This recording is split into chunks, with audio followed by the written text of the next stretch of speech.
So I talked about all these different inputs that go into nitriding, right? You got n different inputs, and if you don't understand all of them, you don't understand why things are changing. But the most common one we get is I ran great parts for a year, 2 years, whatever. I got a problem. The numbers measure the same. I got the same dissociation. I got the same temperature. I got the same time of heat. What's my problem, right? Sick furnace test. This is something nobody talks, well, a lot of people know, maybe nobody talks about, but it's a very simple, we call the sick furnace test. Every decision starts with a fork in the road, right? Let's start with the furnace. Let's make sure, let's prove it that that's not the problem, and then we can move on to the fixturing, the parts, the process, everything else. So anyways, what is the sick furnace test?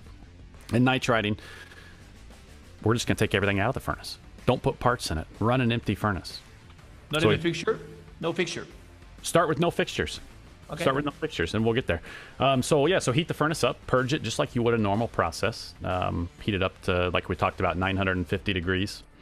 And then flow a low volume exchange. So by low volume, I would say one volume exchange of the retort. So 30, 40, 50 cubic feet, whatever it may be. And watch the dissociation, what happens. We talked earlier about these, Inconel and, 330 stainless retorts. They shouldn't be dissociating gas. So if they are dissociating gas, that's a problem.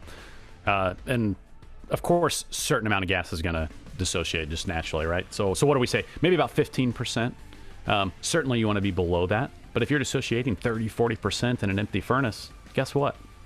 You got a sick furnace. So now we at least got a starting point, right?